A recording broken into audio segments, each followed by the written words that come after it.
A lot of people think that being in the outdoors is a very serious undertaking that requires a lot of experience, that it requires a lot of know-how. And I'm here to say that that is not the case. I want to demonstrate that every person can engage with the outdoors at the level they would like, no matter where they are, whether they are simply looking for a small walk or they are looking for a much bigger endeavor. I hope to show them what that endeavor will look like and that it is indeed accessible for them. Now, our very first level of being in the outdoors, we have walking trails. All you need to engage in walking trails are a pair of tennis shoes. That's it. You can get them wherever. You can get them from Ross, you can get it from Costco, you can get it from Target. All you need is a pair of tennis shoes. These exist at every park. You will be able to walk underneath some trees. You will be able to walk underneath some grass. You will be able to have time with the entire family there. These are accessible. And at the end of the day, it is still light cardio in nature, and I guarantee you will feel better. Next step up, we have hiking trails. Now you need a pair of these. These are my hiking boots.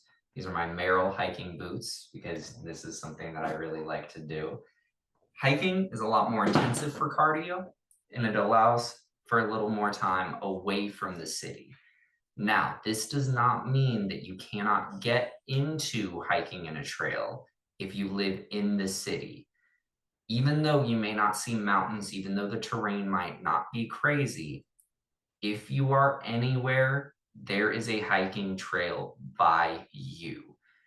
Even if you have to take a bus a little bit down, once you reach a more suburban area, even if you are in the middle of the city, there will be hiking trails that you can access. And it is more nature, it's more intensive, and I really recommend them because they allow you to pick your own speed. They're not so dangerous that you can't run them, but they are not so easy that you aren't going to get any sort of exercise if you simply walk them. They're a great way to be in nature and get the blood pumping. Next up, you have climbing trails. Now, these can be a lot of different levels. For some of them, you just have a couple spots on a hike where you need to lift yourself up. But climbing trails are not for the faint of heart, even at their lowest level. They are for people who are seeking an authentic outdoor experience, trying to live honestly a lot like how early man does travel wise. You need to go up on things, you need to climb things. There is more risk to you. There is safety equipment that is needed.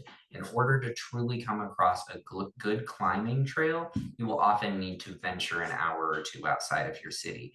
And unfortunately, some states do not have access to good climbing trails. They just don't. So for climbing trails, if you really want to access them, you need to find out based on where you are, where some good mountains would be.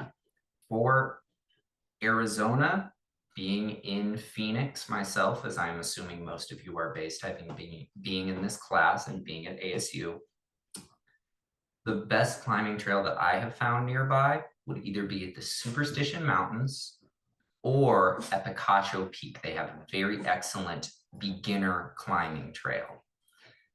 And that is my experience with hiking and climbing and walking and just the different ways that people can engage in the outdoors in that way. Thank you so much for your time.